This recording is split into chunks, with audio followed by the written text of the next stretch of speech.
So, we've stalled long enough. Sure. I'm gonna pass it off to you. Okay. Do we need it? I don't know. It's fun. It's fun. It's more fun to have it. Right. It feels natural. I like speaking into the microphone. And I like the sound of my own voice sometimes. As long as it's not on like being recorded like it is now. But played back to me. It's weird that I did a podcast for 15 years hating my own voice, but that's... You do get my vote for best voice. Yes. Thanks. I appreciate you. You get my vote for best something, I'm sure. Wow. He's the host. He's the That's versatile. Best Maki. That's all around. Hey, Jen takes offense to that. I'll remember it. It's That's okay. Maki on the regular on the Best male Maki. Did you even consider? the rebel? Even though I really like your dad, I think your dad's a My dad's a better Mackie. No. He's a good guy. Nah, he's pretty good. Anyway, really all I wanted to say is thank you all for coming. You know, without having met Harlo, I wouldn't have met pretty much any of you in this room. Well, maybe Courtney, because we worked in the same place. Maybe you, but there's a unique power that people have to bring each other and to bring all of the orbits in their lives together. And Chris is one of those magical people that managed to do that in such a humorous and even though his jokes were always a lot of effort for us to get, his very being was effortless and cool, and that made me want to be a part of whatever he was doing, and that's how I got wrapped up into the Bamcast. And I'm so thankful for his friendship over all the years and all of your friendships for all of the years. It's been a hard few months, but thank you so much for coming out here to memorialize and to recognize the fantastic impact that he had on our lives. I'm going to run out of words or the ability to keep myself composed, so I'm going to hand this microphone to Maki. Please do a thing. Nice. I've got some, a couple of people wrote in and said, hey, if you don't mind reading this, you know, for one there, I'd appreciate it. And now I have to find them. This has been your job on the podcast for like 15 years. How are you not better at this? They sent them via Discord message. Oh, well, fuck them. I know. And they all change their names. There we go. All right. This one's from Christian, who was actually from Norway, I believe. So he was not going to make the trip. Boo. Speaking of which, I appreciate you guys making the trip. Yeah, holy shit. There's some of you drove thousands of miles, some of you flew thousands of miles, got in at 2 in the fucking morning, and you know, that's you know, for somebody that you knew, but you didn't really know, and I feel like there's a power in that, you know, like having this relationship with somebody, even if they don't necessarily have it back. But I think we all influence people in interesting ways. Is probably the best way to put it. But Christian said, I'm writing you concerning Harlo's passing. I've been a long time listener to the podcast. I started listening to podcasts after I was in the military. Your podcast was one of the first I started listening to. I don't remember what my first episode was, but it was before you got to episode 20. You recently celebrated 15 years, and it made me feel old but thankful. It's an impressive feat to reach 15 years of continuous podcasts. You can't be many older than Bamcast. I think you'd be surprised, Christian. To me, you were always Harlo, Maki, and BJ, and later Chuck. I never knew your real names. I just knew that I just found out that Harlo was named Chris, but it didn't matter. You guys were constant. A safe, predictable, in the absolute best way possible, and genuine podcast. Good, predictable. That's, you know, there were worse things to be called. We were cozy. Yeah. We were just fine. I suspect you guys, thank you from the bottom of my heart for all the hours of entertainment, for opening my world to so much fantastic film. I assume you get a lot of correspondence and letters at this time, and I appreciate you reading this. There's no need to respond. we like to read some of this aloud at the gathering. I really would appreciate it. And just wanted to say thanks and condolences to everyone that he touched, and sincerely Christian. So I appreciate him. Chuck, Yeah. did you want to talk before I read another? Yeah. I came to this very late. All of you mostly knew him before I did. And some of the things that we have realized in the last couple of months is that they were friends in stages with Chris. He would meet a group of people, and they became his friends, and then they were friends forever. and I think it's incredible that so many people are here from a decade ago, 15 years ago. I don't know when you guys were at the Times Union.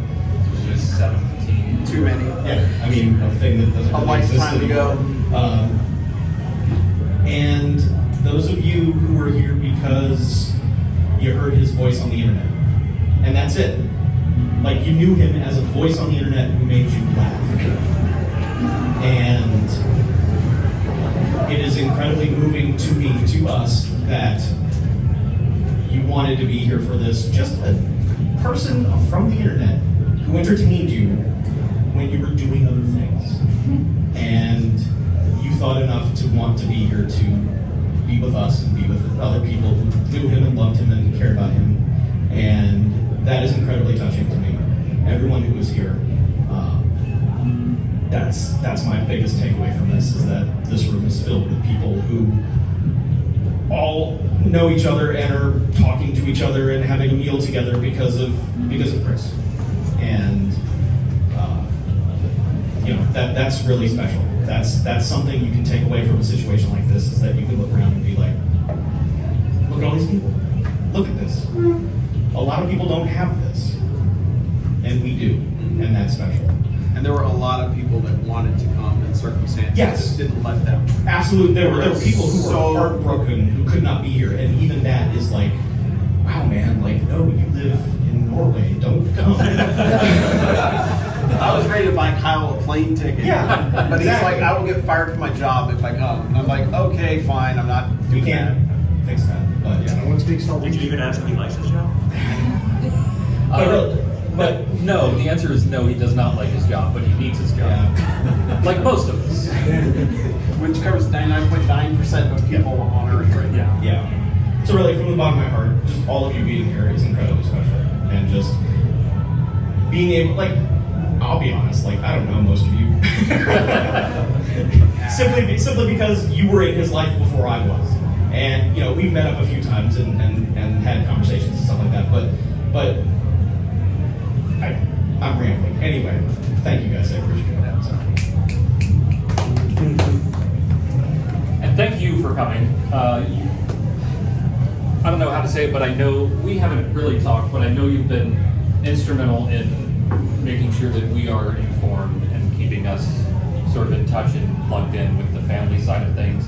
And it's a real honor to have you here, because you don't know us, and it would be very easy for you to. Oh, I feel like I know y'all now. Yeah. It'd be very easy to look at the very concept of a room full of strangers and go, no, I'm not fucking doing that. But thank you so much for coming out and taking the time. Thank you for being a Of course. Love it. We did get correspondence from Steve like the bird. Yeah. One of our favorite listeners. All the rest of you. No offense. Like Steve's, how old was he when he started listening to us? That's like 15. He was like 14, literally 14 or 15, and now he's like out of college and making movies and stuff. And it's like, what's the yeah? That poor child is so fucked up He is. because he listened to us. But he's also like one of those cases where it's like time has no meaning anymore. Yeah. To me, because it's like he like perpetually was frozen as like some sophomore in high school who happened to write us at some Right. point, and now it's like he's like a full-grown adult doing interviews on TV and stuff. We're like, what the shit, Steve? Like, I feel bad. you're Don't autistic, listen bro. to us. You're a child. Stop it. But he seems like, honestly, he seems like he might be more well adjusted than any of the rest of us combined. You're probably right. Yeah. It's good to know. It's good to know we did not have an influence on it. Yeah. But Steve says this is one of the most difficult things I've ever written. I went through 6 different drafts, one of them being 3 pages long. I made Maki read way too many wordy emails at this point, so I couldn't bear to do it again. Not tonight. So on a night like tonight, there's far too many things to say and nothing to say at all. But what I want to express more than anything is gratitude. So I've attempted to do it the most Bamcast way I could conjure by paraphrasing and amending the closing lines of Fast and Furious 6. I love you, Steve. Thank you for this gathering of friends. We give thanks for all the choices we've made because that's what makes us who we are. Let us forever cherish the loved ones we've lost along the way. Thank you to Harlo for the laughter and the spirit, and for the in big ways and in small. Thank you for bringing this group of people together, and for the joy that is shared between us. And most of all, thank you to bad motherfucking movies. Raise a glass to Harlo. Thank you to him, and thank you to you all for being my friends. I will always be yours. Enjoy The Last Dragon. Let's fucking party. With the most sincere squawk and such, Steve like the burning hair. So, thank you, Steve. And I guess it's my turn. Yeah. And then we can, once I shut up, we can watch the movie. We will have held you captive long enough. So what happens when you give him a single microphone? What are you talking about? I love you. Love you too, buddy.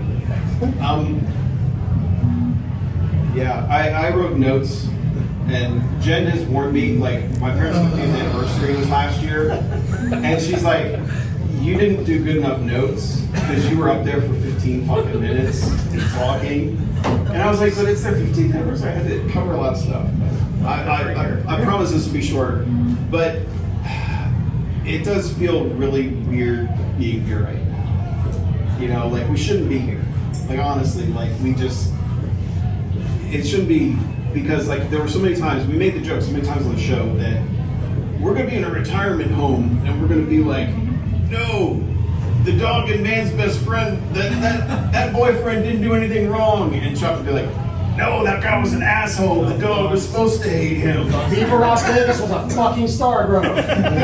See, like we would be 100 years old doing freaking episode 2987 and just being like, all right, we're watching Morbius this week and we heard it's bad. Morbius time, baby. You know, but obviously, that changed. But it's weird. I was friends with Harlo for so long, I don't remember how we met.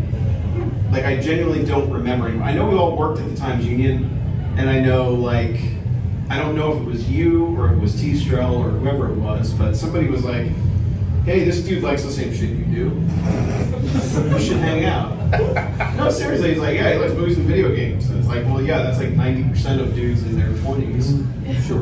But either way, it's weird because it's like I feel like we were destined to be friends at some point because, and I knew at the point where it turns out he was at the midnight showing of Snakes on a Plane that like me and Jen and my buddy Matt went to, and we like got there at 11 o'clock. We're like, oh my god, it's gonna be packed. Everybody's gonna be.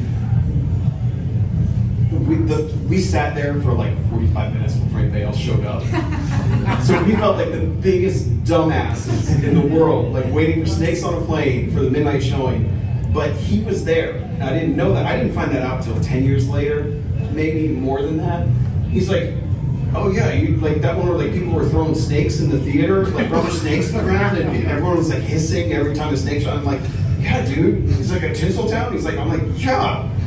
And that's like, you don't get that connection with many people where it's kind of like, not only do you share, you share your taste, but you also shared them before you even knew each other, and then it just kind of clicks.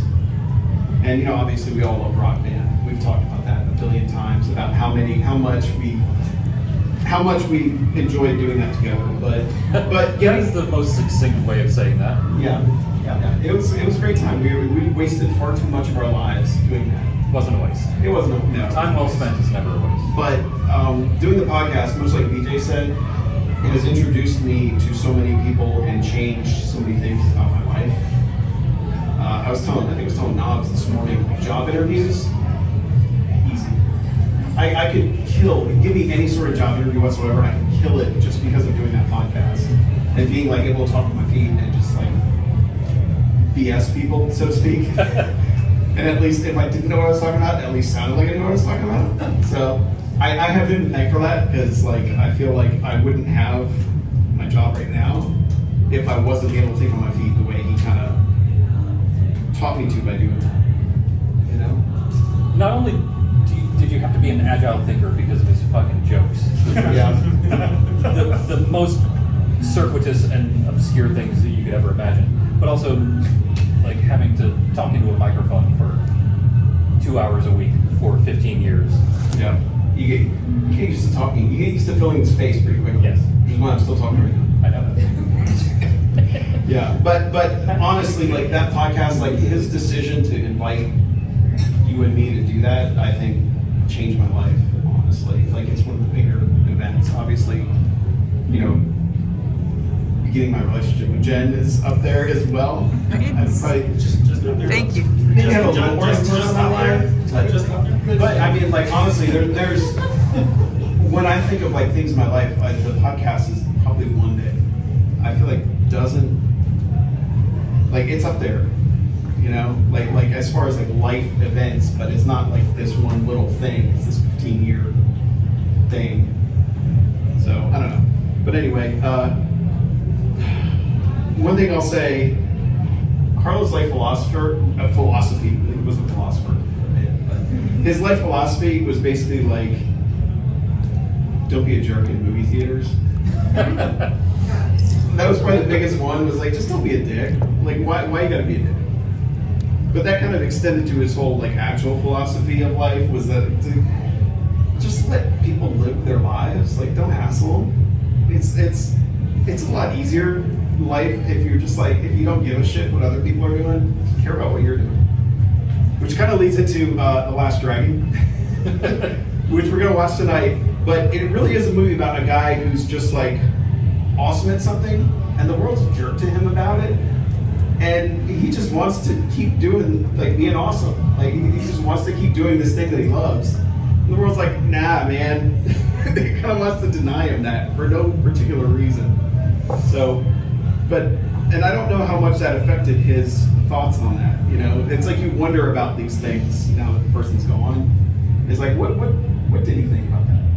You know, and that's kind of, I think that's like what you lose when you lose somebody, is you lose the potential conversations you would have had with them. You know, I feel like right now we should be talking about what he thought of Furiosa, and you know, if he thought Deadpool and Wolverine had too many cameos. Yeah, and just like that, like these are the things that we don't get anymore. Like Chuck and I talked about, we've written text to him like dozens of times now, where we're just like I'll hear a Beck song, and I'm like, dude, why is it always playing Gamma Ray at the end of every fucking playlist that I have when it starts to fill things in? Like, it's not even one of the better songs. And then I'm like, wait, no, he can't answer that. Yeah. And one of the most Borderlandsy fans that I think we knew would love to rap about that. I would love to go sit in a theater. I know. And watch Borderlands with him, but yeah. But you know, I mean, I think that was the thing that I knew I could be friends with him, is he was adept at talking about video games, movies, music, sports, like any of those things. He could talk for forever about any of them and know what the hell he was talking about. You know, he wasn't just like a, you know. How did he know so much about basketball? I don't know either. But that's the thing. Like he knew so much about basketball. He knew so much about Star Wars. He knew so much about Star Trek. He knew so much about show tunes.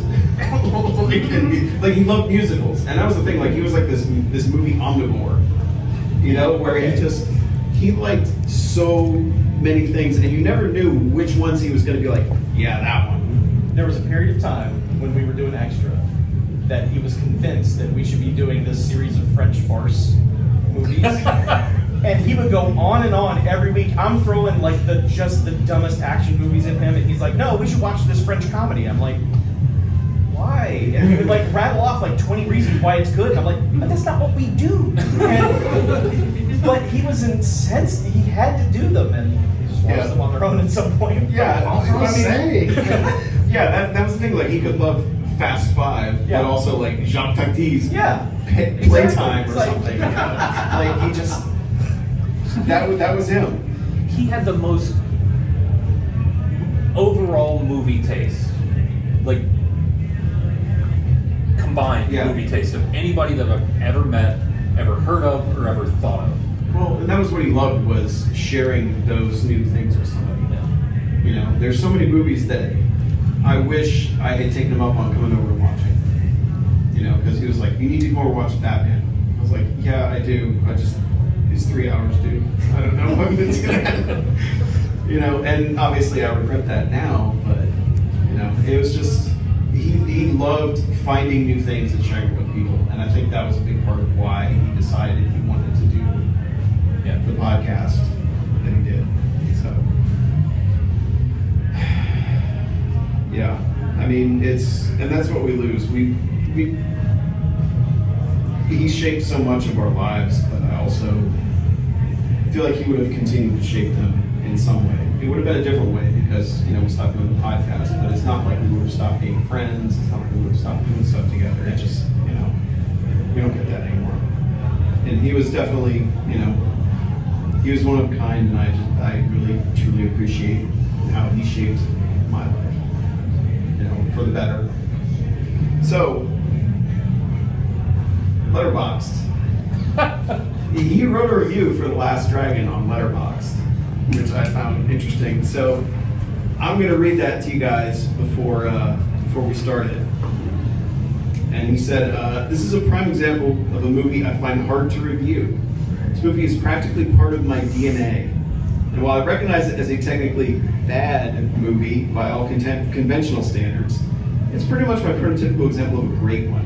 I've even wavered on a star rating, but truth be told, I need to relax the traditional film critic way I view things and realize that any movie I've seen this many times and can practically recite line by line from memory deserves a 5-star rating." Yeah, he will be missed, you know, and I, again, to reiterate what BJ said, I appreciate everyone who made it here for this and, you know, put that, you know, it's a lot of effort to get here. Yeah. It means a lot to us for you guys to be here.